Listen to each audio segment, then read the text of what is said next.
I thought I was just going to be a pastor's wife. Jason felt called to ministry after I was like teaching a Sunday school class at a church. My stepdad is Dutch Price, and he had just recently been appointed to Fitzgerald United Methodist Church. And we started going there right at the time that we had got pregnant with Emma, our firstborn. And we started teaching a class of like middle schoolers. And Jason started going to that class, and one day when we were on our way home, he like jokingly said, wouldn't it be cool if we did this like as our job, like if this is what we did for a living? And we kind of like laughed about it. And then we took that group of kids on a camp where we got to know some other churches with smaller youth groups. We stayed at Campus Struma, and we did just like a fun little weekend thing with Brady Witten, and he was with First Methodist in Amite at the time, and Chris Frew, and Cindy Sparacino, who is now in Texas, but she was at St. Timothy at the time. And no, she wasn't. She was at North Cross at the time. But took those kids there, and Jason came up to me and he was like, I think I was just offered a job opportunity doing this. And so we spent a lot of time praying about that, and after a period of fasting and silence and solitude, Jason came to me and said, I really believe we're supposed to do this. And I said, okay. So I was just this whole time thinking like, he's the one doing it, and I'm just his sidekick, his like supportive spouse. And so after that interview happened, we went on the interview together, but I was friends with a bunch of Baptist people whose wives went on interviews like that with their husbands. So I didn't realize that there was anything like going on. And then he came to me and said, hey, we got the job. And I'm like, congratulations. And then he's like, no, we got the job, like both of us. They want both of us on the payroll. And I was like, well, you can tell them never mind, because I'm not doing that. I don't want to work for the church. And I have no interest in being on the payroll. And then he talked me into it.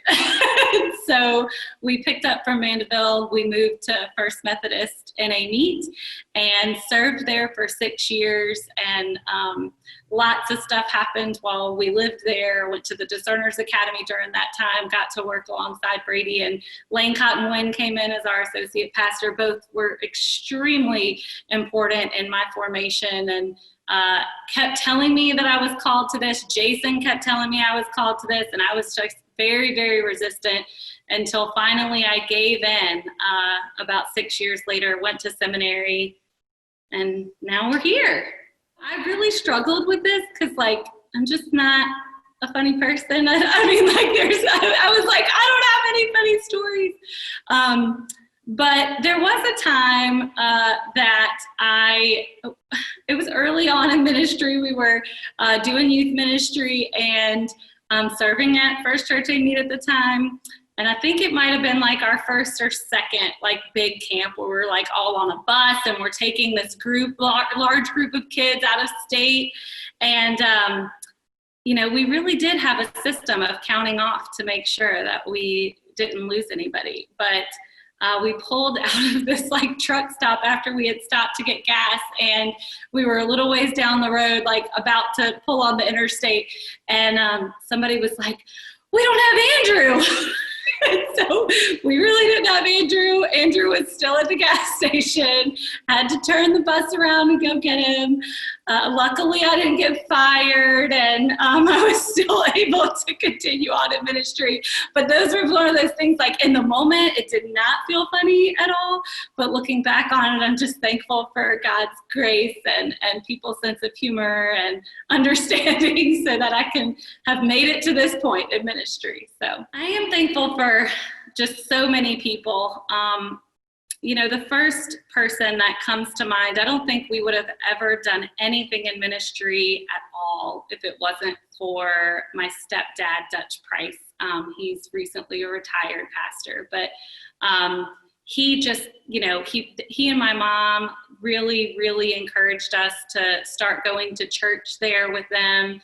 We had been going to St. Timothy before, but we weren't like super involved. I mean, honestly, we were pew sitters, And so we went to Fitzgerald, which was a much smaller church. Everybody knows your name and everybody's involved in some way or another. And Dutch just kept telling Jason that he was called to ministry, kept telling me that we were called, to this work. And that really led us, like I said in my previous story, into our ministry at First Methodist A-Meet. And I can tell you without a doubt that without Brady and Lane, I wouldn't be here. Both of them, and Tasha too, Brady's wife, the three of them for, a long period of years just poured into me in ways that I look back and I don't even know how they did it, or, it was definitely just a God thing. And so I'm super thankful for them and for their obedience to Christ and their willingness to risk it, because that was a hot mess at that time, and just continue to pour into me and lead me toward the Holy Spirit. And then, of course, I'm so thankful for Jason, my husband.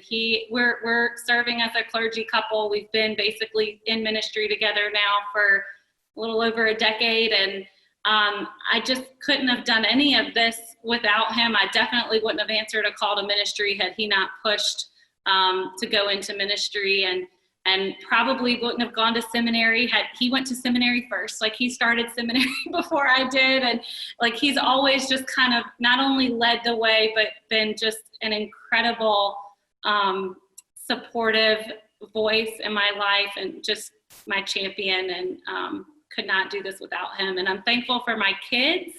I know it's so hard to be pastor's kids, and they're like PK squared, and it's hard on them, but they are also still, how are you today, Mom? And how, they're just super awesome and loving and supportive. And then I would just have to say too, I've had a number of mentors in this process over the last several years. Kathy Wafer and Fred Weidman and Patty Hewitt, and just so many, Brian Mercer. There's just been so many who have been a huge supportive voice, and even a challenging voice, at times, but voices along the way that I truly believe have been God's voice to me on this journey. And I guess I have to also, I don't want to forget our RIM class. The RIM process was just such a huge help and comfort, and not just the process itself, but my fellow Ordinands and the people that I've gotten to journey with, even in the class ahead and the class behind me, have just made really good, close collegiate friendships there. And I'm so thankful for their support as well. It's definitely, thrown us into a whole new world. I have thought to myself over the past several months that this is not at all what I signed up for. This isn't what I thought I was getting into ministry to do. I definitely never wanted to be a televangelist or try to, be on video all the time and that kind of thing. But I do think that some really good things are going to come from it. I believe that we are being faced with having to make some really serious but important decisions about how much our faith means to us and how dedicated we are to the work of Jesus Christ and sharing the gospel in the world. I think that for a long time, we have really been struggling as the church to figure out what we need to do to engage people and to be more relevant and to break out of the box, so to speak. And COVID just sort of broke the box, there is no box. And that's kind of a scary place to be, because when you're trying to break out of the box, you're still kind of falling back on a system that works. But I think right now we're in a time and a place where you don't really know what's going to work and what's not going to work. And there's going to be an incredible amount of risk taking and trust and faith involved in going forward. And there's nothing really sure, about the future, about what the church is going to look like. And we are going to be called as pastors and as lay people, as Christians, to trust in God and to really lead based on his wisdom and his guidance. Most of all, I am just so incredibly inspired and motivated to be a part of a life change in someone else. So my life has completely changed. This is not at all the road I was traveling, and truly my life was a mess, and had some really difficult struggles that I've overcome, and I just have so much compassion and a Holy Spirit drive inside of me that knows that there are a countless number of people in the world and all around me who need the love and the hope and the mercy and the grace of Jesus Christ in their life, and I truly believe in the transformation that is possible through the saving work of Christ. And it gives me just such immense joy to work with other people, to listen and hear about the journey that they're on, to help them connect with the Holy Spirit and to experience the Holy Spirit for themselves, to help them discover their true self in God. And so all of those things, I think, is the real driving force for me. And then, I do love the church. The church has a lot of struggles and a lot of parts of us right now that people are saying are ugly warts and things. And yes, like that is there. But I believe that the call of the church and what God has dreamt of the church being is such a worthwhile thing to seek after, and that it's something that this world so desperately needs. And I'm willing to just give my life to trying to reach that and doing whatever I can in my part to help the church truly become what Christ has asked us to be.